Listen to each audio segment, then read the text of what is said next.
जी अस्सलाम वालेकुम। कैफ और लेक्चर नंबर हाफ सेंचुरी होगी, मुबारक हो। बाबर आजम की नहीं हुई, आप लोगों की होगी। चैप्टर 15 कौन सा हमारा? Money laundering. अच्छा, anti money laundering act and arbitration act. तो इस चैप्टर में हम दो एक्ट पढ़ेंगे, एंटी मनी लॉन्ड्रिंग एक्ट पढ़ेंगे और आर्बिट्रेशन एक्ट पढ़ेंगे। बताया था इस चैप्टर के बारे में कि कोई केस स्टडी का सवाल नहीं पूछ सकता, इसमें सवाल आएगा भी तो रिप्रोडक्शन का सवाल ही होगा, रिप्रोडक्शन क्वेश्चन ही होगा। रिप्रोडक्शन से क्या मुराद है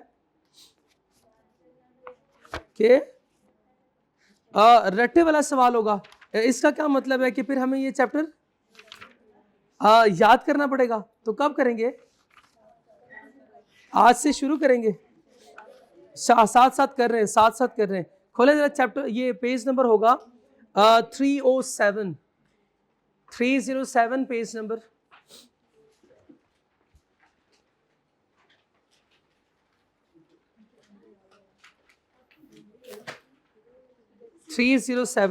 ये आपकी बुक का सेकंड लास्ट जो है।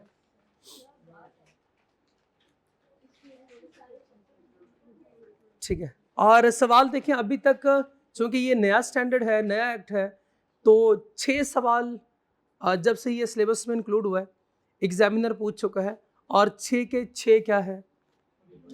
रिप्रोडक्शन के सवाल हैं, रिप्रोडक्शन के। अच्छा, कितने मार्क्स के लिए पूछ रहा है वो? 4 5 6 4 5 6, वही 4 5 6 के लिए, वही 4 5 6 के लिए सवाल भी अगर देखें तो कुछ मखसूस सवाल ही पूछ रहा है वो। ठीक है, तो यहां से हम 4 नंबर आराम से बिल्कुल इजीली ग्रैब कर सकते हैं। उसके बाद एक हमारा बिजनेस का पोर्शन का चैप्टर नंबर 1 है, जो वो भी रिप्रोडक्शन वाला चैप्टर ही है, उधर से भी हम 4 नंबर इजीली ग्रैब कर सकते हैं, सब्जेक्ट 2 के हमने याद किया हो। ठीक है, मैं आपको समझाऊंगा, सिखाऊंगा, तो मैं आपको सिर्फ याद नहीं करवाऊंगा, मैं कॉन्सेप्ट्स भी दूंगा प्लस आप याद भी करेंगे। ठीक है, ताकि आपको चीज़ों का पता हो, आपको मेथड्स पता हो, तरीका कि कैसे मनी लॉन्ड्रिंग लोग करते हैं, यानी क्राइम करते हैं, और क्राइम्स को कैसे हम प्रिवेंट कर सकते हैं। तो बेसिकली मैं जो सिखाऊंगा वो प्रिवेंशन ऑफ क्राइम सिखाऊंगा। तो प्रिवेंशन से पहले क्राइम का पता होना चाहिए आपको। ओके, 2 दिन से हम क्राइम ही तो पढ़ रहे। चले, आज क्राइम से थोड़ी सी बात आगे बढ़ाते हैं। सबसे पहले मनी लॉन्ड्रिंग को हमने डिफाइन किया था। व्हाट इज मनी लॉन्ड्रिंग, बताइएगा शाबाश। क्या है मनी लॉन्ड्रिंग? इलीगल मनी को, यानी डर्टी मनी को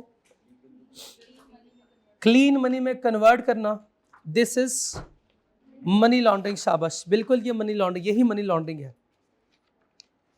हमने इलीगल सोर्स से पैसा कमाया, इसको हम डिफरेंट तरीके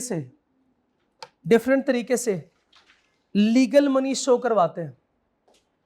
हम इसको कन्वर्ट करते हैं और डिफरेंट तरीकों से लीगल मनी इसको शो करवाते हैं। और वो सारा तरीका वारदात मैंने आपको बता दिया, सिखा दिया कि कैसे होता है। ठीक है, अच्छा मुझे ये भी बताएं कि इसमें कौन कौन लोग इन्वॉल्व होते हैं? Mostly professional such as accountants, lawyers and financial institutions. क्यों अकाउंटेंट? क्यों अकाउंटेंट खुद ये काम करते नहीं है, अकाउंटेंट खुद करते नहीं है। जैसे फॉर एग्जांपल आपको असाइनमेंट मिलती है, आप असाइनमेंट इसलिए नहीं करके आए क्योंकि आपको लाइट नहीं थी, आप ज्यादा थके हुए थे, तो आप कहते हैं सर मेरे तो इसमें गलती नहीं है ना। तो यानी कोई एक बहाना ढूंढते हैं कि किसी बहाने जो है वो आपकी जान लेते हैं हम। क्या नहीं, इसी तरह अकाउंटेंट ये नहीं कह सकता कि मैंने तो सिर्फ इनको देखा था, मैंने इनके पैसे को के लिए कोई ऐसा रास्ता ढूंढा कि मेरे बाद आने वाला ऑडिटर वो फाइंड ना कर सके। ये कोई छुपन छुपाई खेल रहे थे भाई? ऐसे नहीं होता। आपने अगर काम करना था तो आपने ड्यू डिलिजेंस के साथ काम करना था। अगर आपको पता था कि ये इलीगल सोर्स से पैसा इसने अर्न किया है, तो फिर आपको रेगुलेटरी अथॉरिटीज को बताना चाहिए था। लॉयर क्या करते हैं? आपके केसेस को प्लीड करते हैं, उन्हें पता है कि आपने पैसा कहां से कमाया, वो फेक डॉक्यूमेंट्स बनाते हैं और आपके पैसे के यानी ट्रांजैक्शंस को वेरीफाई करवाते हैं और नेक्स्ट बैंक में ट्रांसफर करवाते हैं। तो जब पता था कि गलत तरीके से पैसा कमाया गया है तो आप क्यों इसमें शरीक हुए? एथिक्स पढ़ते हैं आप लोग? टैक्स में पढ़े थे ना आप लोगों ने? उसमें एक लाइन लिखी हुई है, क्या आप खुद को किसी फॉल्स या मिसलीडिंग इंफॉर्मेशन के साथ एसोसिएट भी ना करो। अगर कहीं पे है कोई ऐसा हो रहा है तो खुद को डिसएसोसिएट करो। ठीक है? किसमें था वो? इंटेग्रिटी में। एंड फाइनेंशियल इंस्टीट्यूशंस, ये फाइनेंशियल इंस्टीट्यूशंस कौन होते हैं? For example banks. Financial institution सिर्फ बैंक नहीं है, बैंक के अलावा दूसरे लोग भी होते हैं। हो सकता है ये पैसा बैंक के थ्रू आगे ट्रांसफर ना हो रहा हो सकता है ये पैसों से आप कैसीनो के चिप्स खरीद लो, यानी पैसा जो है वो कैसीनो में चला गया, अब ये बैंकिंग चैनल के थ्रू नहीं जा रहा, हो सकता है आप उससे प्रॉपर्टी खरीद लो तो वो ये प्रॉपर्टी के थ्रू चला गया।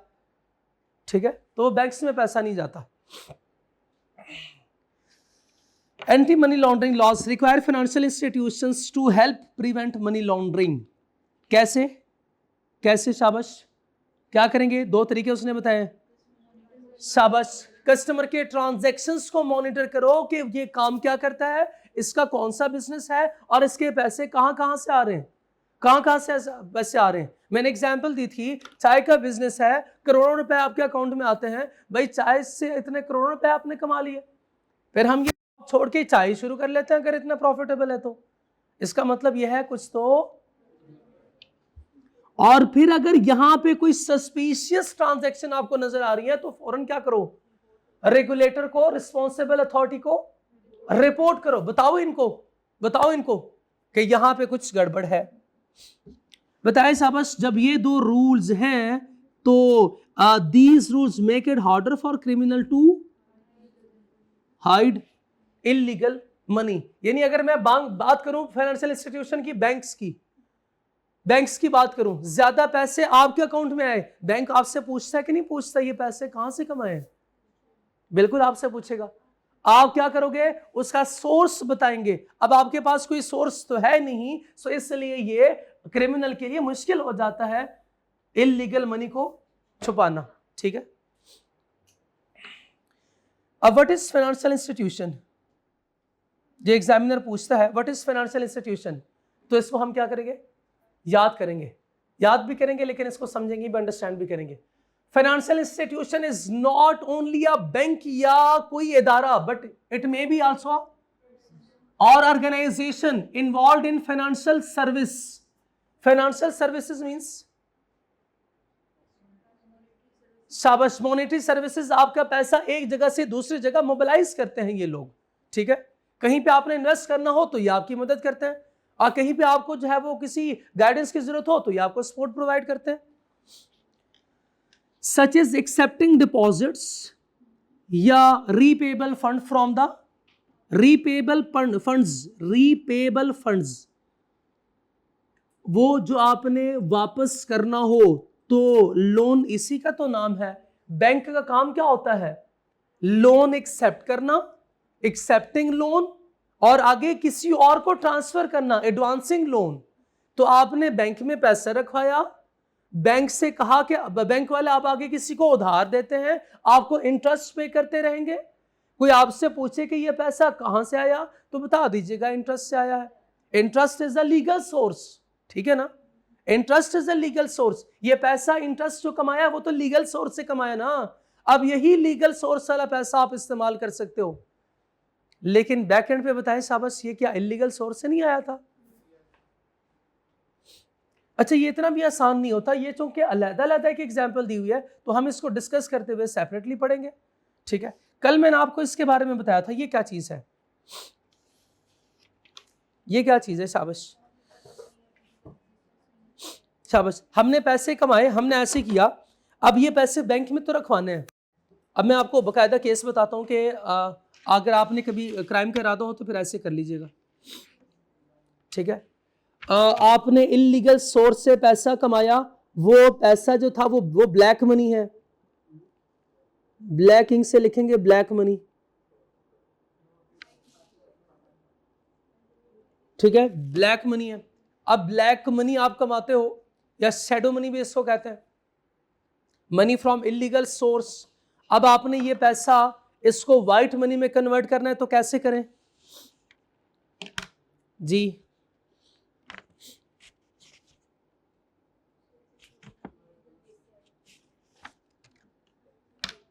ये बैंक में ये पैसा डिपॉजिट करवाता है डिफरेंट ब्रांचेस में। फॉर एग्जांपल हम ये आधे पैसे मिजान में हमने ये ड्रग बेच के या फिर कोई और इलीगल काम करके कितना पैसा कमाया है? 10 करोड़ सिर्फ।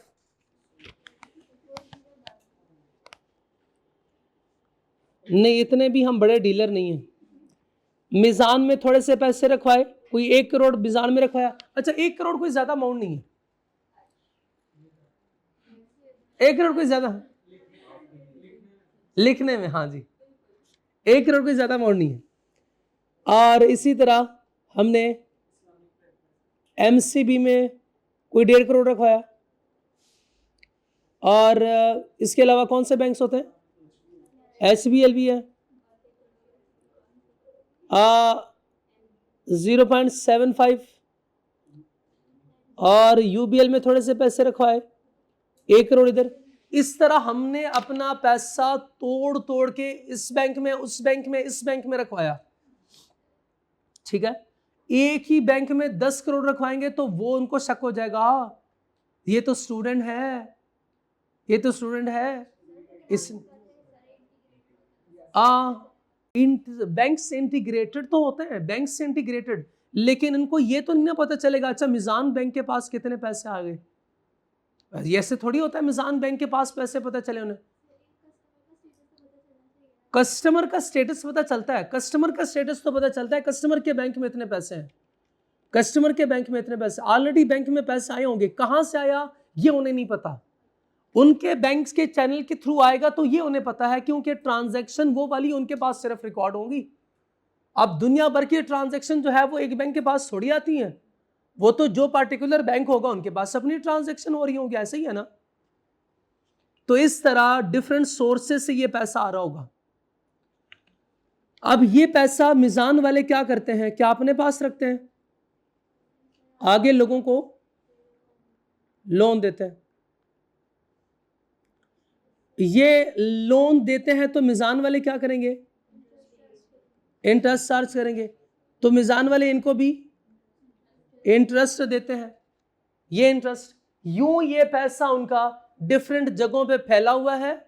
अब कोई पूछने वाला पूछता नहीं है पैसा कहां से आया, और पैसे जो है वो थोड़े थोड़े आ रहे हैं, आ रहे हैं, आ रहे हैं, आ रहे हैं, और खर्च कर रहा है। ये लमसम एक ही जगह पे अमाउंट नहीं है, ठीक है ना। ज्यादा अमाउंट ट्रांसफर हो तो फिर शक होता है, थोड़े थोड़े पैसे आए तो कोई मसला नहीं है। इसलिए जब भी आपने याद रखना फ्रॉड करना है, जब भी आपने कोई इस तरह का क्रिमिनल एक्ट करना है, तो फिर आपने एक ही दफा पूरा बैंक नहीं लूटना, ठीक है, थोड़े थोड़े पैसे आपने लेकर जाने। अब फॉर एग्जाम्पल घर में बड़े भाई का पर्स है, आपने अम्मा के पर्स से पैसे नहीं लेने, तो फिर आपने 1000 रुपए का नोट नहीं निकालना, आपने 50-100 वाले नोट निकालने। आप 50-100 वाले 3-4 नोट आज निकाल लो, 3 कल 3 परसों, लेकिन ये ना कीजिएगा कि एक ही दफा सर हम अमीर हो जाऊं मैं, वन गो में ना, आज से ना करना, आप पकड़े जाओगे। लेकिन अगर थोड़ा थोड़ा करेंगे तो नहीं पकड़े जाएंगे। हर चोर चोरी अपने घर से शुरू करता है, हर ये पता है ना आपको। हाँ, ये दिस इसको मनी लॉन्ड्रिंग नहीं कहते।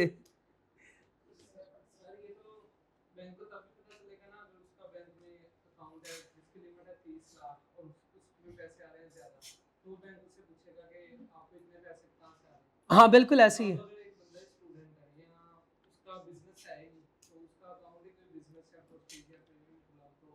हाँ, अगर आपका स्टूडेंट अकाउंट हो, इनका सवाल ये है कि सर मेरा तो स्टूडेंट अकाउंट है, अगर मैं इस तरह कोई काम करता हूं तो मैं 5 लाख से ज्यादा तो रखवा ही नहीं सकता, ऐसे ही है ना। तो आप एक बैंक में एक अकाउंट थोड़ी होगा, अगर आपके ज्यादा हैं तो जेबी भी ज्यादा होनी चाहिए। इस तरह आप हर बैंक में जाके अकाउंट खुलवाओगे।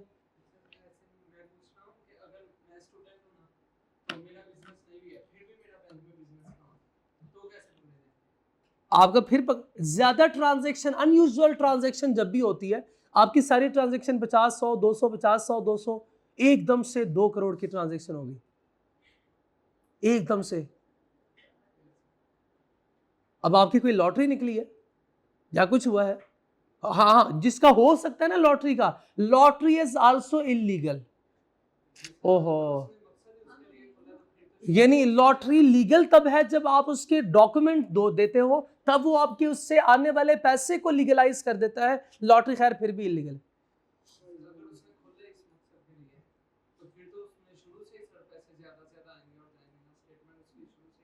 अगर शुरू से है तो फिर आप सोर्स भी बताएंगे ना, शुरू से पैसे नहीं आते। क्राइम जब होता है ना, क्राइम जब होता है, क्राइम के ना आप फ्रॉड पढ़ेंगे इंशाल्लाह, उसमें आप देखेंगे फ्रॉड के फैक्टर्स होते हैं, उसके कैसे आइडेंटिफाई करते हैं। एक शख्स था, उसके पास जो है वो बाइक खरीदने के पैसे नहीं है, ठीक है, उसके पास बाइक खरीदने के भी पैसे नहीं है, साइकिल खरीदने के भी पैसे उसके पास नहीं है, लोगों से जो है वो सिगरेट के लिए पैसे मांगता रहता है। एक दिन उसके मोहल्ले में गली में गाड़ी खड़ी थी। अब रात को वो गाड़ी चोरी हो गई, वो गाड़ी रात को चोरी हो गई। अब महीना गुजरा, कोई सुराग, कोई पता नहीं चला। अब ये है बंदा बहुत ही मासूम, किसी का ध्यान नहीं जाता कि ये ऐसे काम कर सकता है, ठीक है। तो क्या हुआ कि महीने 2 बाद जो है उसके पास साइकिल नहीं, iPhone 17 और न्यू 125 होंडा, न्यू 125 गाड़ी है। उसने जो है वो मरियम साहबा का जेट नहीं चुराया, आईफोन और 125 होंडा, ओके। गाड़ी छोटी सी गाड़ी थी, बस इतना, आईफोन आ सकता था और होंडा 125, ये 2 चीजें आ सकती थी। उसने क्या किया भाई, नया 125 और iPhone 17 उसके पास 2 महीने बाद आ गया। अब बताएं साबस, क्या ये अनयूजुअल है कि नहीं? जो अभी तक सिगरेट के पैसे मांगता रहता था, उसके पास आईफोन कहां से आया, उसके पास नई बाइक कहां से आ गई? इसका मतलब कुछ तो गड़बड़ है। तो याद रखिएगा, मनी लॉन्ड्रिंग के बारे में आता है, कहते हैं मनी लॉन्ड्रिंग के बारे में किताबों में लिखा हुआ है कि मनी लॉन्ड्रिंग वकूए के वक्त या वकूए के फौरन बाद यह आइडेंटिफाई नहीं होता, यह आइडेंटिफाई नहीं होता। आपके टीचर आपको फ्रॉड में बताएंगे, एक मशहूर लाइन है, फ्रॉड छुपाए नहीं छुपता। इसने मनी लॉन्ड्रिंग की है ना, ये पैसा ये अपने पास रख नहीं सकता, पैसा हमेशा बाहर आता है, किसी न किसी सूरत में बाहर आएगा, किसी न किसी सूरत में बाहर आएगा। अब मैं आपको फ्रॉड और मनी लॉन्ड्रिंग की 2-4 एग्जांपल और बता देता हूं।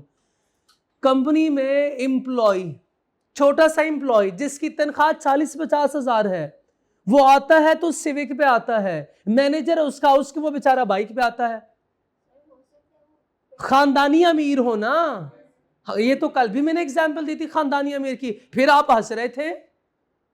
उस 2 साल के बच्चे के पास अरबों का जायदाद नहीं हो सकता, तो खानदानी अमीर होगा। एक भाई असेंबली में खड़े कहते हैं कि हमारे बाप जो है वो उनके पास कुछ नहीं था, एक कहता मां खानदानी अमीर थे। तो बताएं साहब, ये सिर्फ एग्जाम्पल की हद तक है, इससे कुछ भी कंक्लूड ना, प्लीज इससे कुछ कंक्लूड ना कीजिएगा, ये सिर्फ और सिर्फ एग्जाम्पल की हद तक बातें हैं, ओके, ठीक है। अब आपको बात समझ आई?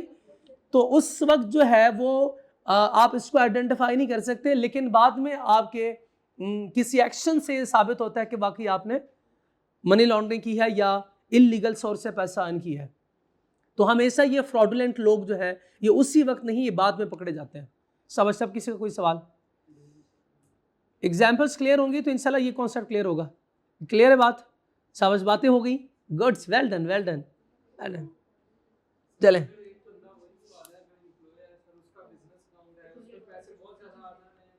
कहां से, वही तो सवाल मेरा यह है ना, कहां से आ रहे हैं? नहीं, हमेशा आपके बिजनेस अकाउंट में ये नहीं है, बैंक आपसे पूछ सकता है बैंक को ये राइट है कि आपसे पूछ सकता है। आप बिजनेस अकाउंट जब भी खुलवाते हो ना, याद रखिएगा, बिजनेस अकाउंट, हाँ बिल्कुल बिल्कुल, वो उस बिजनेस का भी आपसे एक लेटर हेड पे ये लिखवाते हैं कि आपका रोल क्या है। लिख दो, कोई मसला नहीं, लिख दो लिख दो। तो आपके हमेशा याद रखिएगा, ऐसे नहीं होता कि जब फ्रॉड करते तो कॉन्टिन्यूसली आप फ्रॉड करते होंगे। अच्छा, मैं सारे ना फ्रॉड की एग्जांपल बहुत ज़्यादा है, तो फिर हम मनी लॉन्ड्रिंग से बाहर निकल जाएंगे।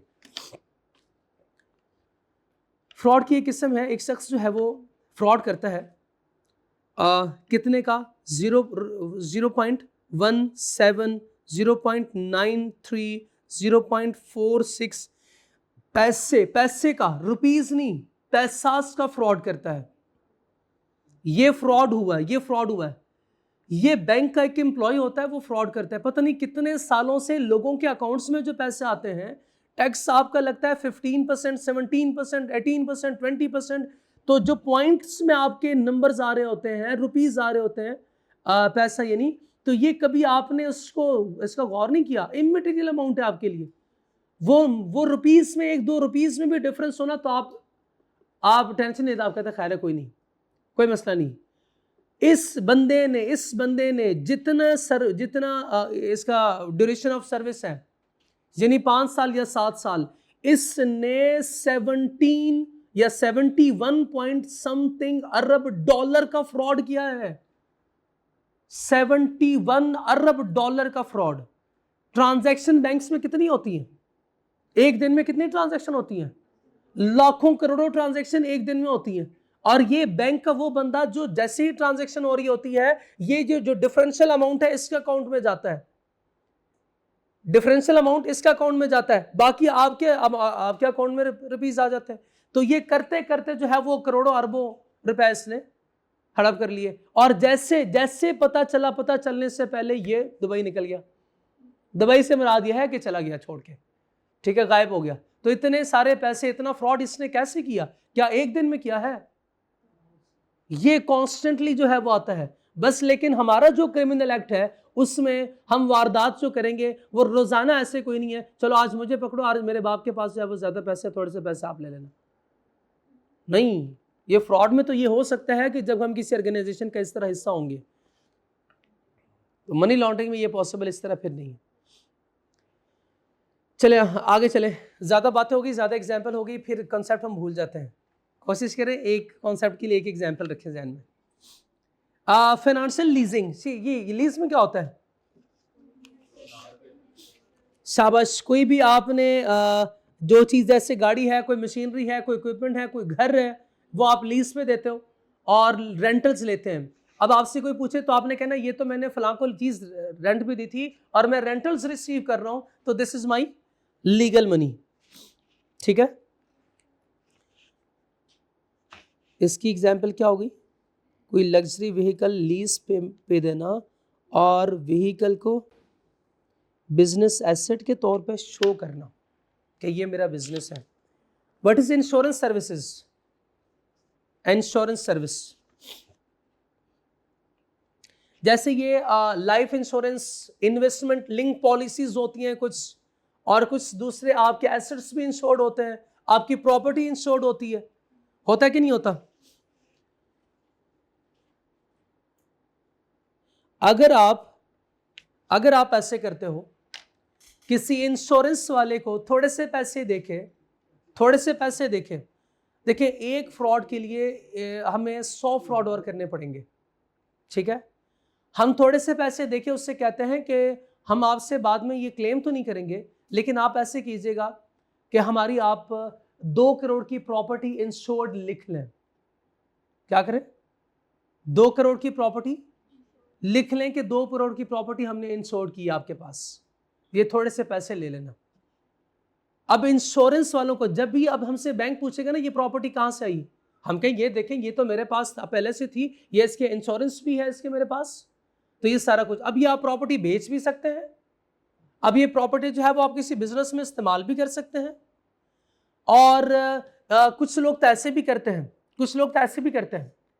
कि छोटी प्रॉपर्टी होती है, जैसे फॉर एग्जाम्पल ये मैं लैपटॉप इंश्योर्ड करवाता हूं, ये मैं इसकी इंश्योरेंस करवाता हूं और उनसे कहता हूं कि इसकी प्राइस आप इंश्योरेंस में लिख लेना 10 करोड़ का एसेट।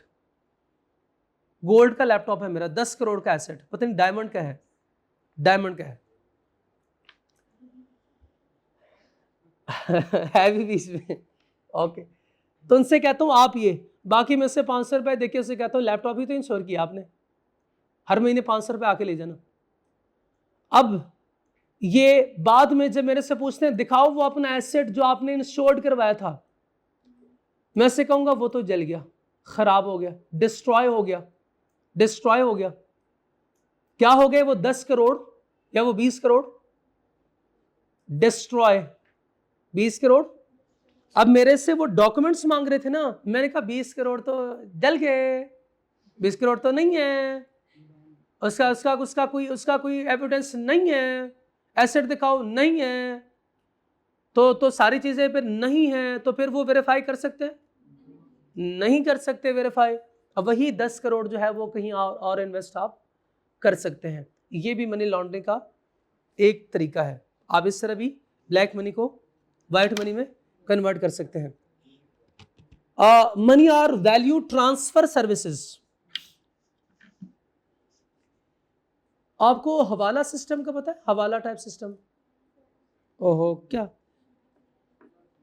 रेमिटेंस का पता है आपको? हाँ हाँ, बाहर से जो पैसे आते हैं, बाहर से जो पैसे आते हैं, बाहर से जो मोबाइल वॉलेट तो होंगे आपके, जैसे इजी पैसा, जैज कैश है, जैसे ये भी अच्छा। जैसे बाहर से पैसे आते हैं, ट्रांसफर, मनी ट्रांसफर, एक्सचेंज वाले, उनका भी तो पता होगा आपको। इसी तरह इस तरह की ऑर्गेनाइजेशन होती हैं, या कुछ लोगों ने अपना ये सिस्टम सेटअप किया होता है। अब बाहर से पैसे आते हैं उनके पास और वो आपको, हाँ एक तो हुंडी भी है इसकी, जो कि इलीगल एग्जाम्पल है, यानी वो जो है वो लीगल टाइप नहीं है। उसमें लोग क्या करते हैं, वो कोई पर्सन होते हैं, कोई इंडिविजुअल जो आपसे कमीशन चार्ज करते हैं। ये बेसिकली फ्रॉड या मनी लॉन्ड्रिंग को रोकने के लिए होता है, और वो चाहते हैं कि ये पैसा बैंकिंग चैनल के थ्रू आए। जो पैसा बैंकिंग चैनल के थ्रू आता है उसका रिकॉर्ड होता है, जो बैंकिंग चैनल से नहीं गुजरता उसका रिकॉर्ड नहीं होता। छोटे लेवल पे जब आप फ्रॉड करना फर्स्ट टाइम सीखेंगे ना, तो जब आप फर्म में जाएंगे तो इंशाल्लाह फ्रॉड सिखाया जाएगा आपको, और खुद करेंगे।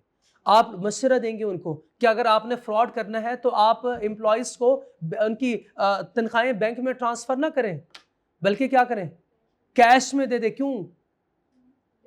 हाँ, सबसे पहले जो है वो अनरिकॉर्डेड इनकम हो जाएगी आपकी। तो व्हेन इनकम इज अनरिकॉर्डेड, बताएं शाबाश, आपकी टैक्स लायबिलिटी ऑटोमेटिकली कम होती है कि नहीं? तो इस लेवल का फ्रॉड आप इंशाल्लाह शुरू करेंगे।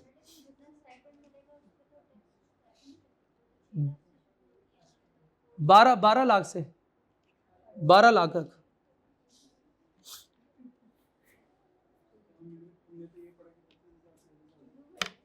अब 40,000 नहीं है मेरा ख्याल है, अभी भी 32 है, मिनिमम वेज रेट अभी भी 32 है।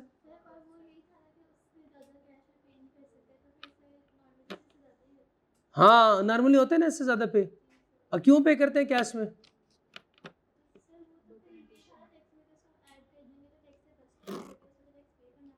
हो, उस पर टैक्स नहीं पे करना पड़ता, उन्हें हम सीधा कह देते हैं इंटरटेनमेंट एक्सपेंस।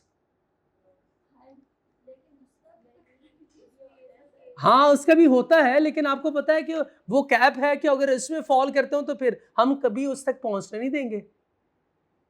जैसे ही एंटरटेनमेंट इधर आएंगे खर्चे, तो बस इसको रोक देंगे, फिर मेडिकल अलाउंस में चले जाएंगे, फिर आप मेडिकल अलाउंस में, अगर मेडिकल अलाउंस यहां तक है तो फिर आप इधर तक करेंगे खर्चा, कभी उससे आगे नहीं जाएंगे। यही तो तरीका है। अच्छा, आपसे कहा जाएगा ये 15 मिलियन का डिफरेंस आ रहा है, इसको कहीं एडजस्ट कर दो। क्या करो?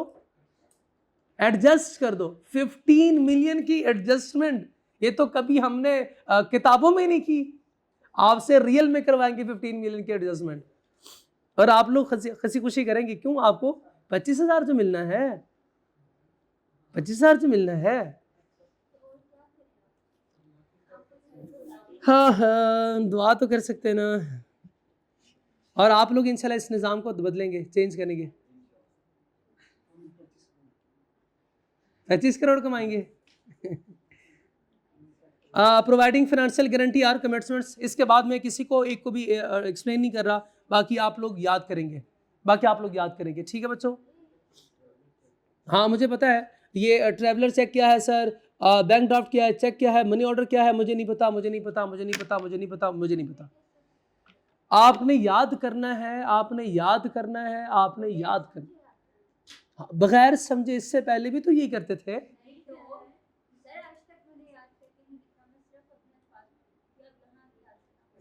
हाँ बस ठीक है, देखा आपने, तब्दीली चेक किया आपने, पहले जो काम करते थे अब सीए में वो नहीं करना, सीए में आके वही काम नहीं करेंगे।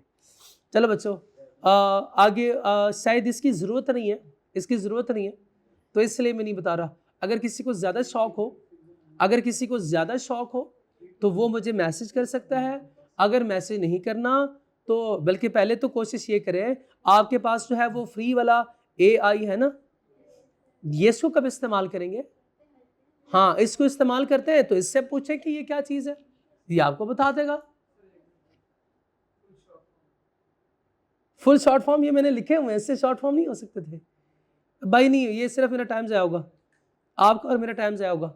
हालांकि मैं तो तैयारी करके आया हूँ, मैं तो अपना होमवर्क पूरा करके आया हूँ, ईच एंड एवरीथिंग, सारी एग्जाम्पल्स लिख कर आया हूँ, लेकिन इससे ज़्यादा एग्जाम्पल की ज़रूरत नहीं है। यस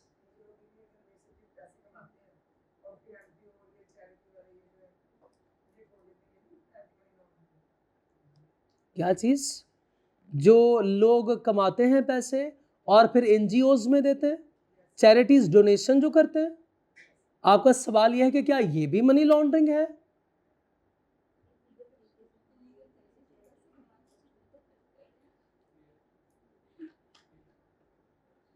हाँ कुछ लोग ऐसे तो करते हैं कि अपने टैक्सेस को कम शो करने के लिए डोनेशन या चैरिटीज या इस तरह का सोशल एक्टिविटीज में या सोशल वर्क में पैसे तो कंट्रीब्यूट करते हैं, फिर उसका बिल, बड़ा सा बिल बना के, उतना उन्होंने खर्च नहीं किया होता, वो बड़ा सा बिल बना के वो आगे ऑडिटर के सामने रख देता है, ये देखो ना इतने पैसे उधर भी तो गए हैं।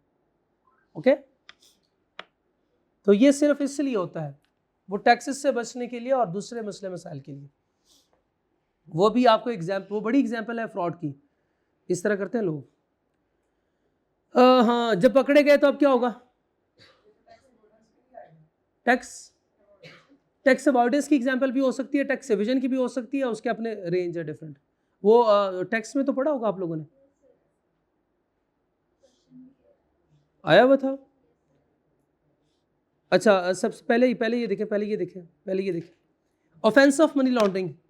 भाई कब समझा जाएगा कि आपने मनी लॉन्ड्रिंग की है? जब पकड़े जाएंगे। और पकड़े कब जाएंगे? कैसे पता चलेगा आपने मनी लॉन्ड्रिंग की है? A person commits money laundering if he knows or suspects, if he knows, वो जानता था, तो इसलिए वो जो अकाउंटेंट लिखा हुआ था, अकाउंटेंट जानता था, और suspect that property come from crime,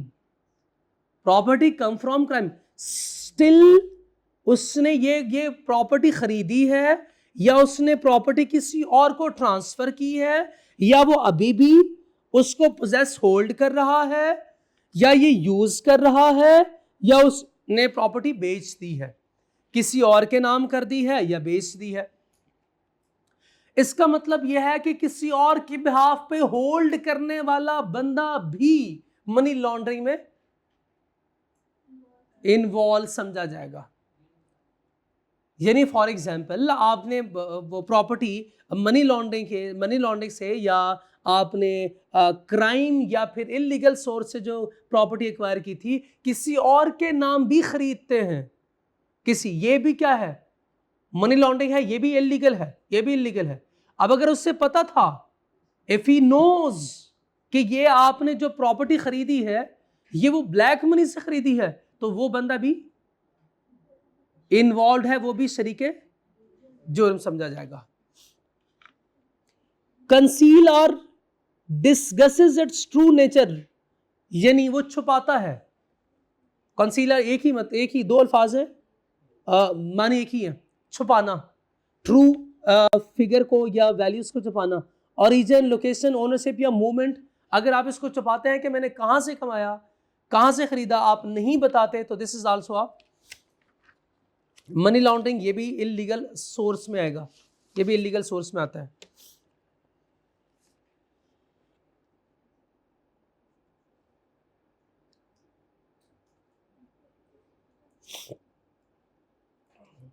तो अगर आपको कोई कहते हैं भाई मैं आपके नाम प्रॉपर्टी खरीद रहा हूं, मैं आपके नाम प्रॉपर्टी खरीद रहा हूं, तो आप फौरन यस कर देंगे, हाँ हाँ ठीक है मेरे नाम प्रॉपर्टी खरीद रहे हैं, मैं लोगों को बताऊंगा अमीर शख्स हूं। बताइए शाबाश। ओ क्या करोगे? मना कर देंगे। क्यों मना करेंगे?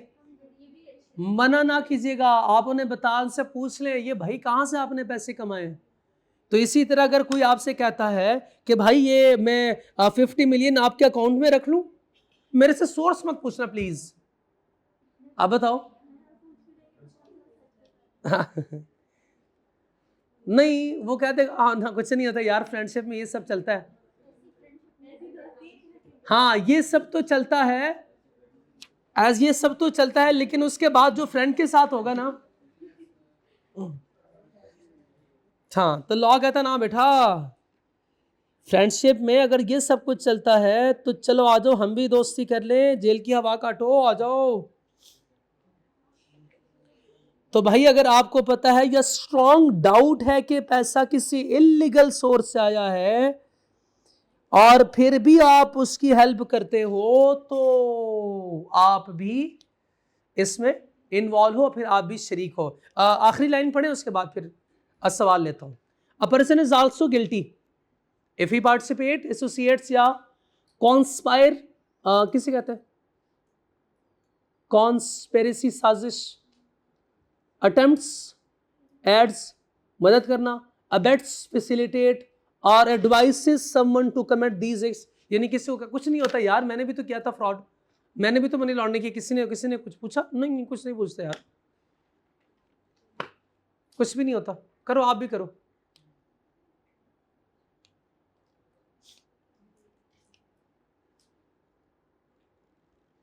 ठीक है, तो ये क्या है? मनी लॉन्ड्रिंग, ये मनी लॉन्ड्रिंग है। तो अगर आप किसी और के प्रॉपर्टी को अपने पास रखते हो या उसको आप उससे कहते हो मैं आपके साथ हूं, कुछ नहीं होता, मैं आपको बताता जाऊंगा, आपने बस वैसे ही करना है, तो लॉ कहता है टीम वर्क जो है वो बहुत गलत बात है इस तरह। जी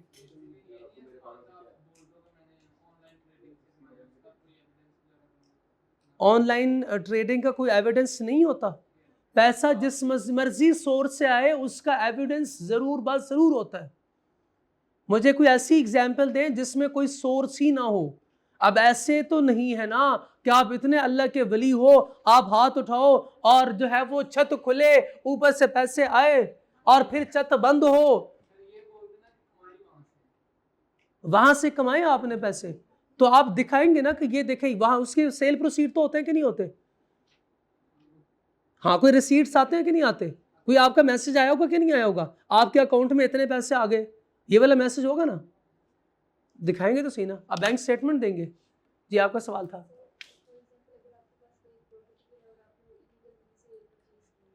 ओके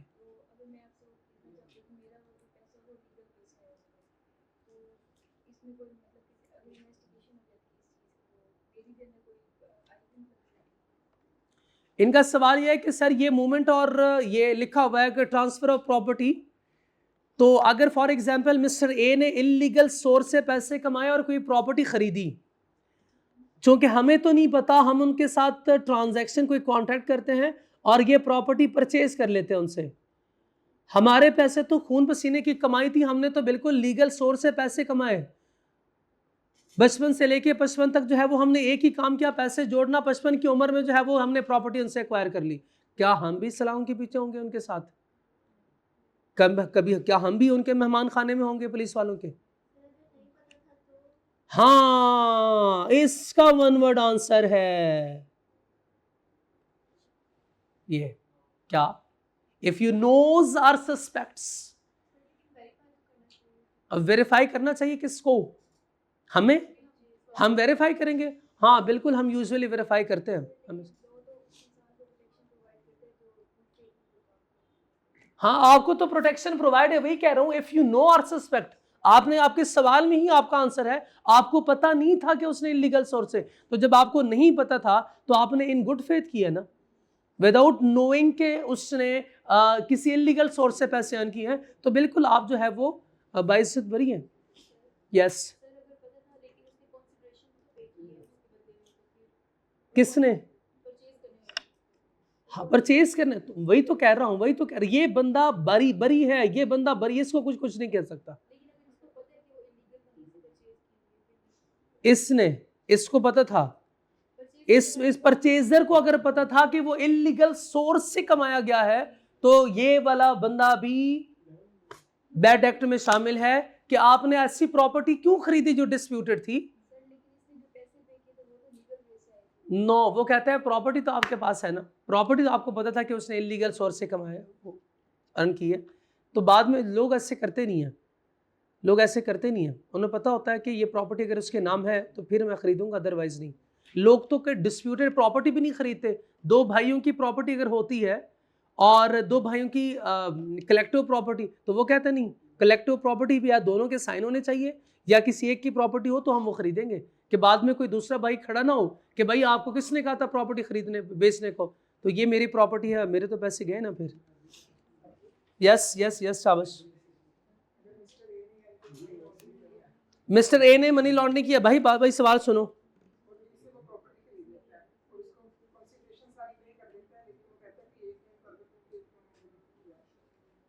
ये क्लेम कर दो कि हाँ बिल्कुल शरीक है आप, शरीक है उसके इस जुर्म में, आपके शरीक है, यानी आप छुपा रहे हो ना एक्चुअल सोर्स को। आप अगर सोर्स के एक्चुअल सोर्स को छुपा रहे हो तो फिर आप शरीक हो इसमें।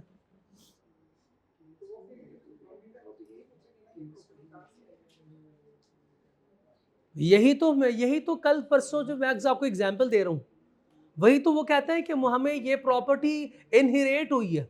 क्या हुआ है, इनहेरिट इज अ गिफ्ट है ना, क्या हमारे बाज़दाद की तरफ से हमें ये प्रॉपर्टी आई है,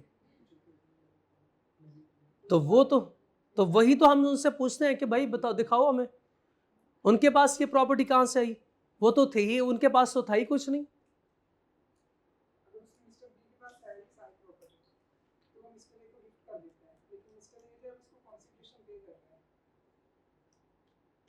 कॉन्सिडरेशन फिर भी पे कर रहा है, या कॉन्सिडरेशन पे करने के बाद उससे कहते हैं किताबों में आप,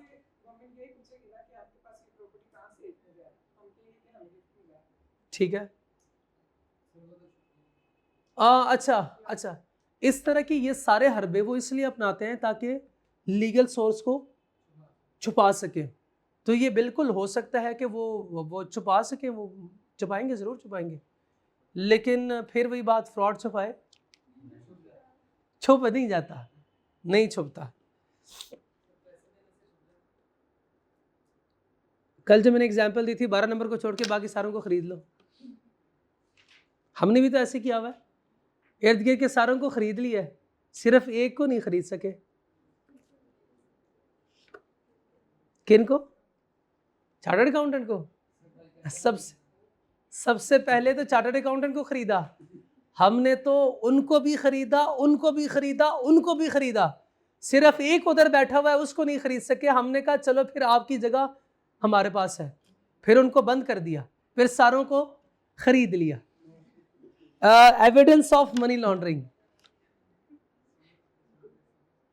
एविडेंस ऑफ मनी लॉन्ड्रिंग, समझदार तो आप हैं, मनी लॉन्ड्रिंग को साबित करना है तो बताएं शाबाश, इसके लिए अथॉरिटीज क्या करती हैं, इसके लिए अथॉरिटीज क्या करती हैं, सराउंडिंग से फैक्ट और नॉलेज को ऑब्टेन करती हैं। हाँ, मनी लॉन्ड्रिंग साबित करने के लिए, इसको प्रूव करने के लिए अथॉरिटीज क्या करती हैं, सराउंडिंग फैक्ट से नॉलेज या इंटेंट को डिटरमिन करके वो सरकमस्टांसेस देखते हैं अगर कोई डायरेक्ट कंफ्यूजन ना भी हो। हमेशा याद रखेगा फ्रॉड के लिए यह जरूरी है कि जब भी आपको कहीं से कोई सस्पेक्ट्स मिले तो आप इसको इन्वेस्टिगेट करो। मनी लॉन्ड्रिंग को अगर बकायदा इसके कोई शवाहिद नहीं है तो भी आप सराउंडिंग फैक्ट से इसको इन्वेस्टिगेट करोगे, अगर है भी तब भी आप देखेंगे, इसको इन्वेस्टिगेट करेंगे कि वाकई ऐसे है, वाकई ऐसे है। और ये कहां लिखा हुआ है, ये कहां लिखा हुआ है? अंडर कानून शहादत ऑर्डर 1984, ठीक है, इसको याद रखना जरूरी नहीं है। ये देखिएगा, a person does not of the original crime, अजीब बात, a person does not need to be convicted of the original crime. Original crime वो जो गाड़ी चोरी हुई थी ना, उसमें कन्विक्टेड नहीं था, ना ना ना, जानता जूनता भी नहीं था, जानता। वो जैसे कभी कभार ऐसे बचपन में हुआ होगा, किसी की चीज गुम हो गई, अब अगले की जेब में है लेकिन वो भी साथ ढूंढ रहा है किधर गई वो चीज, पता होता है उसको, पता होता है कि मेरे पास है, वो चीज किधर गई, ठीक है। शायद आप वो बच्चे हैं आपको सारी बातें पता है, तो मैं भी तो बड़ा तो नहीं पैदा हुआ, मैं भी तो बच्चा ही था, ठीक है। तो उस वक्त जैसे मैंने एग्जाम्पल दी ना आपको, गाड़ी के वक्त, गाड़ी जब चोरी हो गई थी उस वक्त उसको वो कन्विक्टेड नहीं था, यानी वो मुल्जिम या मुजरिम ठहरा नहीं था, किसी को पता नहीं था, इसके पास के अगेंस्ट कोई एविडेंस नहीं थे कि उसने ये चोरी की है। लेकिन बाद में बताएं शाबाश, वो अपने एक्ट से उसने साबित किया ना कि मैंने मनी लॉन्ड्रिंग की है, कि मैंने ये चोरी की है। हमें बाद के एक्ट से पता चला कि ये तो इसने ही चोरी की होगी, वरना तो ये गरीब इन शख्स था, इसके पास कहां से आईफोन 17 प्रो मैक्स आया।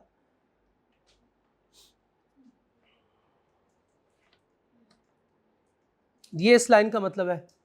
अब लफ्जी तर्जुमा कुछ और बनता है इसका, चूंकि हमने पहले एग्जाम्पल पढ़ी थी तो हमें बात समझ आ गई।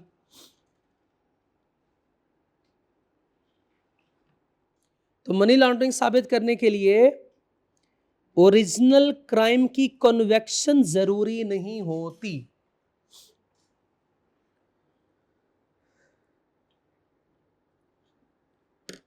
This is called predicate offence. क्या कहते हैं इसको? इसको कहते हैं प्रेडिकेट ऑफेंस। मींस के original crime that generate illegal money such as corruption, tax evasion, smuggling, kidnapping. कहां से पैसे आपने लिए ये तो साबित नहीं हुआ, ये तो साबित नहीं हो सका, लेकिन फिर भी मनी लॉन्ड्रिंग ये साबित हो सकती है, फिर भी मनी लॉन्ड्रिंग साबित हो सकती है। बात समझ तो नहीं आई? आगे समझ आ गई? कौन सी एग्जाम्पल से समझ आई है? गाड़ी वाली एग्जाम्पल से, गाड़ी चोरी वाली एग्जाम्पल से?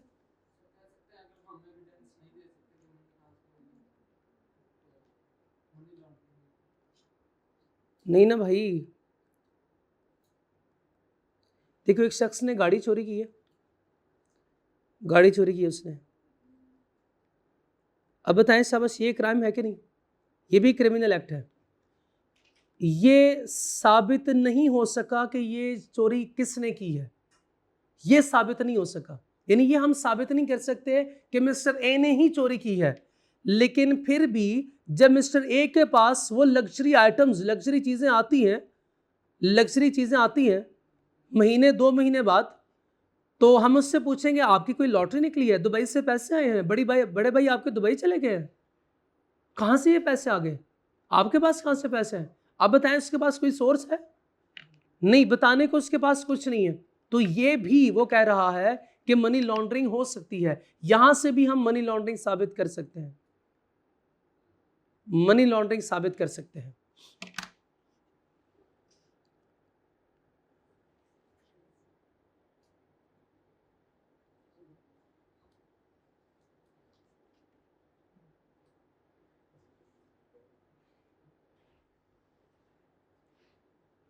एक लाइन सुने, बहुत अच्छी लाइन है मनी लॉन्ड्रिंग में, शायद आपको बात समझ आ जाए। हर क्रिमिनल के पीछे, हर क्रिमिनल के पीछे किसी शरीफ का हाथ होता है।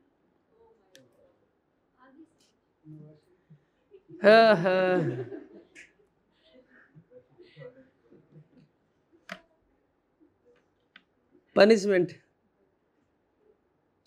Punishment for money laundering.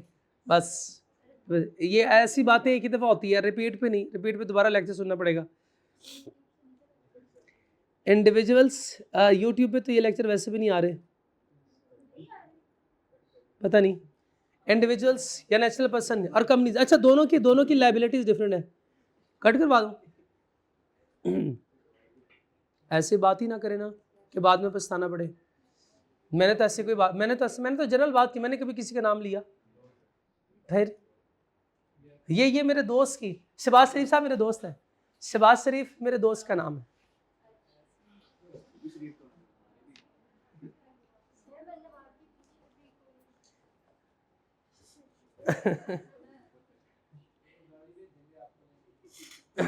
हाँ, लेने गाड़ी बेचते हैं कभी कभी मैं। ठीक है, अच्छा देखिएगा, अच्छा चले देखे, चले इधर आए, वापस आए। ऑफेंस उस देखे, पनिशमेंट देखे। If a person commit money laundering, MCQs में ये पूछता है और हर दफा बच्चे गलती करते हैं। क्या करते हैं? जहां 100 मिलियन लिखा होता है वहां 25 मिलियन कराते हैं, जहां 25 मिलियन होता है वहां पे 100 मिलियन कराते हैं। खुद सारे वकील बैठे हुए, खुद सारे जज बैठे हुए एग्जाम में, सोचते नहीं है। अच्छा एक दफा पता है क्या हुआ? ये मैं किस लिए कह रहा हूँ, कुछ बच्चों पे ना वैसे भी आपको ज्यादा गुस्सा आता है। उसने लिखा हुआ था 1 to 10 ईयर इम्प्रिजनमेंट होगी, जेल भेजेंगे। उसने पूछा हुआ था कंपनी यानी लीगल पर्सन की पेनल्टी, उसने इम्प्रिजनमेंट 1 to 10 ईयर लिख के आ गया। कंपनी को जेल भेज दें। अब कंपनी को जेल कैसे भेज सकते हैं? कंपनी को अब ऐसो को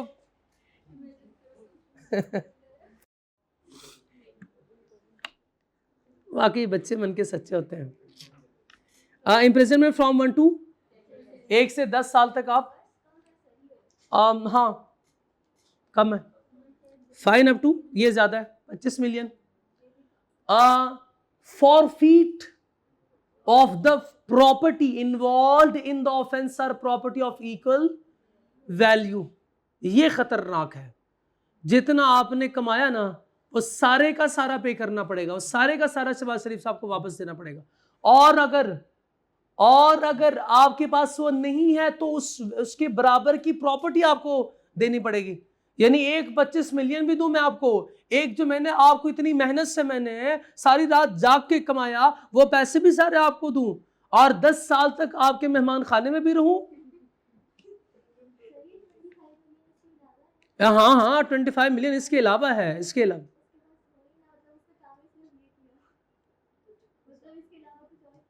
हाँ तो बस ठीक है, उससे कहेंगे जो कुछ है आपके पास, जूते शूते सारा कुछ बेच के इसके बाद जितने पैसे आएंगे। जिसने 10 साल सलाखों में गुजार लिए उसके बाद उसका कुछ नहीं बचना। तो आपको क्या लगता है जैसे हाँ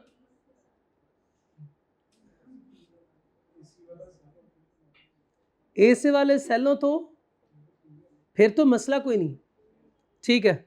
आप कोशिश कीजिएगा, कोई कमा लें, कुछ अच्छे पैसे जो है वो जोड़ें, उसके बाद जो है वो ऐसा कोई काम करें और इसी वाले सेल में चले जाएं। बाहर बहुत गर्मी है। अगर कंपनी कमेंट करती है मनी लॉन्ड्रिंग तो कोई इम्प्रिजनमेंट नहीं है, ये तो ज्यादती है, बंदों को जेल में डालना है। हमारे एक स्टूडेंट ने ज्यादती, उससे बर्दाश्त नहीं हुई, उसने कंपनी को भी जेल में बंद करवा दिया था। The company may face a fine up to 100 million. Any director, officer or employees involved will face the same penalties as individuals. यानी 100 मिलियन तो कंपनी पे करेगी, जो भी डायरेक्टर ऑफिसर या एम्प्लॉय इसमें इन्वॉल्व होगा 1 से 10 साल तक जेल जाएगा, 25 मिलियन पेनल्टी पे करेगा, प्लस जो कमाया वो सारा रिवर्स हो जाएगा।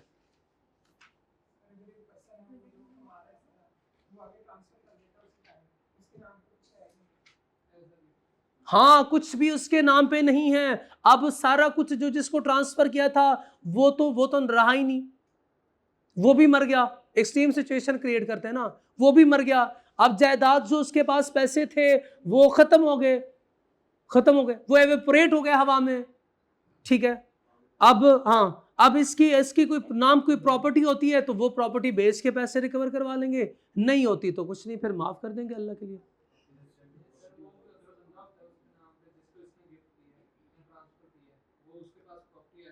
हाँ, अगर किसी को उसने आगे ट्रांसफर की है तो अगले को पकड़ लेंगे, अगले को भी पकड़ लेंगे। उससे पता नहीं था, उसने कंसिडरेशन पे की है तो अगले बंदे की कोई सजा नहीं है, तो आपकी सजा फिर भी है। और पूछो शाबाश। उससे प्रॉपर्टी नहीं लेंगे, बल्कि आप इससे ज्यादा देंगे आप, क्योंकि उसने भी प्रॉपर्टी आपको पैसे दे के किया होगा ना, पैसे वापस ले लेंगे आपसे।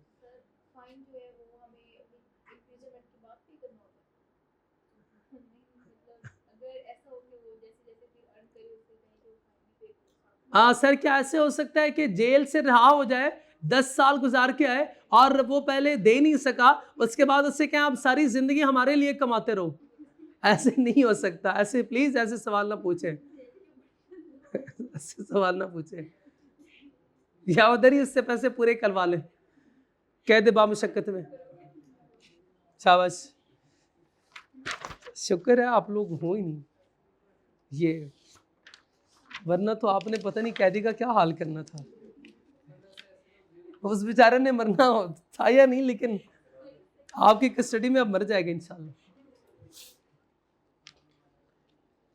चले, अब नेक्स्ट सेक्शन है मनी लॉन्ड्रिंग में। और कोई सवाल, कोई मोंगा सवाल और? शाबाश, नहीं? हाँ, भाई का सवाल है जी।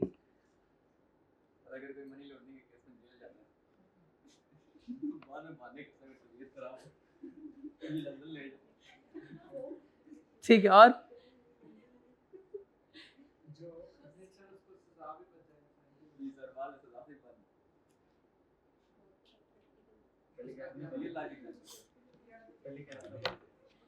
इनका सवाल जो है वाकई इंतहाई बोंगा सवाल था। इसका जवाब सुने। ऑनलाइन वाले सवाल प्लीज मेरे से ना पूछेगा, दोबारा नहीं बता सकता। वॉइस मैसेज चला गया ना तो फिर बख्शिश नहीं होगी। ये तो चलो खैर है, शायद वो ना सुने कि 1.25 घंटे का लेक्चर कौन सुने। अच्छा नहीं, आप अच्छे बच्चे, आप ऐसे नहीं करते। कोई मंजूर नज़र शख्स ही हारा होगा, कोई मंजूर नज़र शख्स ही हारा होगा, तभी ऐलान हुआ खेल दोबारा होगा। ठीक है, तो ये शायद वो मंजूर नज़र थे, इसलिए ये खेल का ऐलान दोबारा किया गया कि आप चले जाओ, उसके बाद फिर हम सब कुछ देख लेंगे पीछे से। नेक्स्ट एक्ट है आर्बिट्रेशन एक्ट। ये हम पहले भी पढ़ चुके हैं। आर्बिट्रेशन किसे कहते हैं? अली ने बिलाल से कोई प्रॉपर्टी खरीदी थी, याद है आपको? नहीं? चले, अली भाई बिलाल से प्रॉपर्टी खरीद ली उसने। ओके, उसने खरीद ली। 2-4 दिन के बाद अली भाई बिलाल भाई के पास चले गए, भाई बिलाल ये तो डिफेक्टिव चीज दी आपने। बिलाल भाई कहता नहीं, मैं कोई डिफेक्ट, मैं तो ऐसी कोई चीज बेचता नहीं हूं, मैं तो ऐसी कोई चीज। तो अली कहता नहीं, आपने जो प्रॉपर्टी मुझे बेची है ये डिफेक्टिव है। क्या करें? कोर्ट चले जाए। हाँ, बस अली ने सोचा यार ऐसे करता हूँ, कोर्ट जाऊंगा तो कोर्ट पता नहीं कब फैसला कर, मेरा पता नहीं बारी मेरी कब आएगी, पैसे ज़्यादा खर्च करने पड़ेंगे। 50,000 वाली चीज़ है, 50,000 तो मुझे वो जो वकील है वकील को देना पड़ेगा, फिर थोड़े से पैसे जज को देने पड़ेंगे, फिर मुझे अपना केस लगवाना पड़ेगा, उसकी अलग से फीस होगी, फिर पता नहीं कब ये फैसला आएगा। हम ऐसे करते हैं, देख लेता हूँ। अच्छा, हर एक केस जो है वो आर्बिट्रेटर के पास भी नहीं जाता, और ना ही हर एक केस वकील के पास जाते हैं, कोर्ट में जाते हैं। कुछ केसेस हैं जो आर्बिट्रेटर के पास नहीं लेके जा सकते, कुछ केसेस ऐसे हैं जो हम कोर्ट नहीं लेकर जा सकते, उसकी वजह कि शायद उधर खर्चा ज़्यादा होगा, टाइम ज़्यादा लगेगा। जैसे फॉर एग्जांपल हम जो है वो कोई सप्लायर हैं, अब कस्टमर के साथ कोई डिस्प्यूट अराइज हो गया, अब क्या दोनों कोर्ट चले जाएं? मैं दुकान बंद करके जो है वो उसके साथ जो है वो कोर्ट कचहरी के चक्कर लगवाता रहूं? उसे कह दूंगा यार जो तेरा मसला है ना, चलो आ जाओ, अब बैठ के ना किसी से बात करते हैं, कोई न्यूट्रल पार्टी आएगी, वो उसको दोनों जो है वो हम अपना जो भी मसला मसाइल है वो सुना देते हैं, उसके बाद फिर वो जो डिसीजन लेगा वही फाइनल होगा। दोनों इस बात पे एग्री करते हैं। आपको याद हो कि ना याद हो, आर्बिट्रेटर के साथ मैंने ब्रैकेट में एग्रीमेंट लिखवाया था, लिखा था आपने कि ये बाय एग्रीमेंट होता है। अगर तो थ्रू एग्रीमेंट नहीं है तो ये वन साइडेड आर्बिट्रेशन एक्ट नहीं हो सकते। तो ये दोनों एग्री करते हैं कि चलो ठीक है, किसी न्यूट्रल पर्सन को बुलाते हैं। उन्होंने न्यूट्रल पर्सन को बुलाया, उन्होंने जो फैसला किया उन्होंने कहा बिल्कुल हम दोनों मानते हैं, दोनों ने नीचे साइन किया और चले गए। ठीक है, अब वो अपनी दुकान में चला गया, कस्टमर अपने घर चले जाता है। अच्छा, ऐसे भी हो सकता है कि किसी ने कोई मर्डर किया हो और दूसरा कहे आपने मर्डर किया, ये कहे मैंने नहीं किया। कहते चलो ठीक है, आप ऐसा करते हैं किसी रात चलते को बुलाओ, किसी न्यूट्रल पर्सन को बुलाओ, बैठते हैं, बैठ के बात करते हैं। जैसे दुकानदार ने कहा जल्दी से फैसला सुनाओ, मैंने दुकान पे जाना है, दूसरे कस्टमर मेरे इंतजार कर रहे हैं, ये कहते हैं कि जल्दी से मुझे ये जो कत्ल किया है इसका फैसला, तो मैंने और भी कत्ल करने। ऐसे कह सकता है कि आर्बिट्रेटर जल्दी हायर कर लेते हैं, पता नहीं जज साहब ने कहा फैसला सुनाना है, मेरे वो कत्ल रह जाएंगे। तो ऐसे हर एक केस जो है वो आर्बिट्रेटर के पास, याद रखिएगा, नहीं जाता। यस, आर्बिट्रेटर बायस हो सकता है, इसलिए तो बार बार मैं लफ्ज न्यूट्रल यूज कर रहा हूं, तो न्यूट्रल बंदा बायस नहीं हो सकता। तो arbitration is the method of ADR, alternative dispute resolution committee. Alternative dispute means के कोर्ट के पास हम नहीं जा रहे, हम किसी और न्यूट्रल पार्टी के पास जाते हैं और उनको अपना केस सुनाएंगे, वो जो भी डिसीजन लेंगे हम दोनों पार्टीज को वो मंजूर होगा। Used to settle civil disputes outside the court. मैंने अभी आपको एग्जांपल दी पहले कि किसी ने किसी का मर्डर किया है, तो murder is not a civil dispute, it's a criminal dispute. वो क्रिमिनल है, मींस कि ADR में या आर्बिट्रेशन एक्ट में कौन से डिस्प्यूट्स आते हैं? सिविल डिस्प्यूट आएंगे, क्रिमिनल यहां पे नहीं आ सकते। क्रिमिनल के लिए क्रिमिनल कोर्ट है। चले आर्बिट्रेशन एग्रीमेंट को डिफाइन करें जी। पहले ही बताया था शाबाश, आर्बिट्रेशन एक्ट में ये आर्बिट्रेटर के पास कौन से केस आते हैं? पास्ट वाले, प्रेजेंट शाबाश, या फ्यूचर केसेस सारे जाएंगे। Written agreement between parties to resolve आज वाले या फ्यूचर डिस्प्यूट थ्रू आर्बिट्रेटर या आर्बिट्रेशन। द एग्रीमेंट मे और may not name the arbitrator, और मोस्ट ऑफ द केसेस में आर्बिट्रेटर का नाम नहीं लिखा जाता, नहीं लिखा जाता। उसकी वजह यह है कि अगर फॉर एग्जाम्पल कोई ऐसा बंदा था कि जिसने फैसला मिस्टर बी के अगेंस्ट, मिस बिलाल के अगेंस्ट, और बिलाल को उसका फैसला पसंद नहीं आया, अली ने ऐसे एविडेंस ले आया जो झूठ पर मबनी है, तो बिलाल को आएगा गुस्सा, उसने कहा ठीक है अब बाहर आओ मैं तुझे देखता हूं। वो आगे से फिर इसको कोई नुकसान भी पहुंचा सकता है। तो मोस्ट ऑफ द केसेस में ऐसे हुआ है, इसलिए लॉ में ये अमेंडमेंट हो गई कि उस लॉ में लिखा गया है कि द एग्रीमेंट मे और may not name the arbitrator. तो आर्बिट्रेटर का नाम नहीं इसमें लिखा जाता, मेंशन होता, ताकि उसको कोई जान का खतरा, रिस्क ना हो। जी, क्या हम आर्बिट्रेटर का डिसीजन कोर्ट में चैलेंज कर सकते हैं? तो क्या आर्बिट्रेटर कोर्ट के हायरार्की में है कि मिस है? क्या कोर्ट ने इसको यह अथॉरिटी दी थी? नहीं। तो इस तरह हम उसके डिसीजन को चैलेंज भी नहीं कर सकते।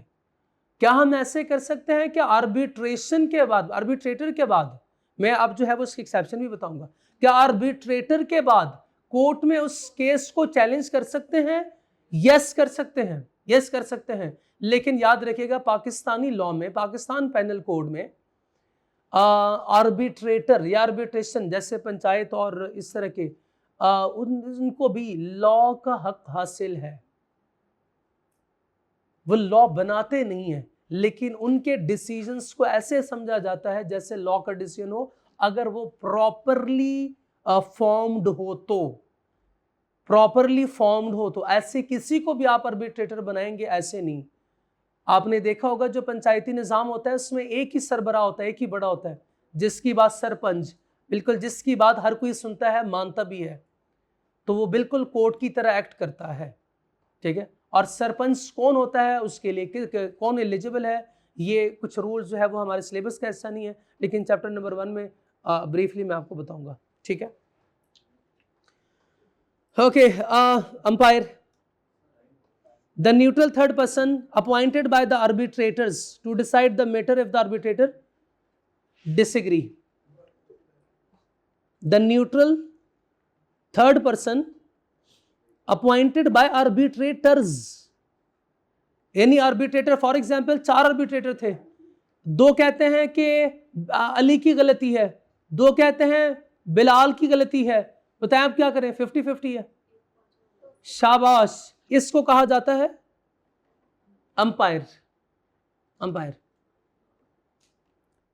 और लीगल रिप्रेजेंटेटिव के बारे में बताएं, a person who represent the state of disease, ये आपको पहले पता था, including someone who manage are the शाबाश प्रॉपर्टी।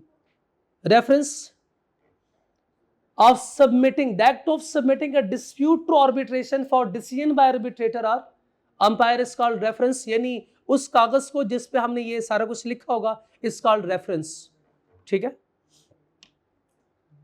is called reference। तो इसमें ये छोटी छोटी बस बातें, ये हम जल्दी से पढ़ लेते हैं। नहीं भाई, provision included in arbitration agreement,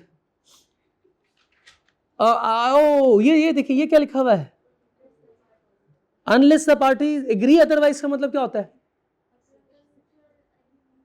वैसे तो ये होगा, वैसे तो ये रूल्स अप्लाई होंगे, वैसे तो ये रूल्स, लेकिन अगर पार्टीज आपस में बैठ के डिसाइड करें, चाहे तो इसको चेंज कर सकते हैं। The dispute will normally be decided by 1 arbitrator, if even number of arbitrator, यानी 4 हैं, they must appoint umpire within 1 month, याद रखिएगा ये 1 month। authority of arbitrator या umpire cannot be cancelled without permission of the court, और arbitrator must give decision in within unless the court allow more, जब तक जो है वो कोर्ट ने और इजाजत नहीं दी। तो मैंने आपको बताया कि बाज दफा ये कोर्ट की तरफ से भी, यानी कोर्ट की लेसे लीगल हैसियत हासिल हो। अंपायर का रोल क्या होगा, फिर से बताएं, मुझे भूल गया, बताएं साहब, कितना आर्बिट्रेटर यूजुअली कितने होने चाहिए, 1, अगर तो इवन आर्बिट्रेटर हो तो 1 अंपायर भी होगा, शाबाश। इर्रिवोकेबिलिटी का क्या मतलब था, जो उनके पास अथॉरिटी है वो आप फॉरफीट वापस नहीं ले सकते, शाबाश, unless permitted by court. Timeline 4 months के अंदर अंदर आर्बिट्रेटर को अपना डिसीजन, फैसला सुनाना होगा। अंपायर का रोल देखें, इफ आर्बिट्रेटर डिसएग्री और fail to give a word in time, the umpire take over the case and must give a decision within 2 months, 2 महीने। इसका मतलब यह है कि इस केस में भी एक्सटेंशन हो सकती है, एक्सटेंशन पॉसिबल है। Production of parties must appear before arbitrator and provide any document or record required for the, दोनों पार्टीज को केस के सारे एविडेंस पहले से तैयार रखे आर्बिट्रेटर को हैंड ओवर कर देने चाहिए, तैयारी करके आना चाहिए, ताकि डिस्कशन अच्छी हो, ताकि अपने सारे गवाह, सारे सबूत जो है वो आर्बिट्रेटर के सामने रख दें। Binding about the arbitrator decision is final binding on the, तो आर्बिट्रेटर का डिसीजन जो है वो फाइनल होगा। द आर्बिट्रेटर और umpire decide who will pay the arbitrator cost and how much, पैसे कौन देगा आर्बिट्रेटर को, पैसे कौन देगा, ये कौन डिसाइड करेगा, या अंपायर डिसाइड करेगा। यूजुअली मेरे से पूछें तो देखिए अली ने बिलाल क्या केस किया था ना, अली के किसी एक्ट की वजह से वो प्रॉपर्टी को कोई नुकसान पहुंचा था, जानबूझ के उसने बिलाल को जो है वो परेशान किया। आर्बिट्रेटर कहता है आपने एक तो आर्बिट्रेटर का टाइम ज़ाया किया है, दूसरा आपने उसके खिलाफ जो है वो गलत केस फाइल किया था, तो आप इसके यहाँ पे जिसका जितना भी नुकसान हुआ और बिलाल का जितना भी नुकसान हुआ होगा, यानी आर्बिट्रेटर को अरेंज करने में जितनी उसकी कॉस्ट है वो भी आर्बिट्रेटर अली से रिकवर करवा सकता है। वो हाँ डिसीजन आ जाएगा, डिसीजन में ही ये सुना देता है।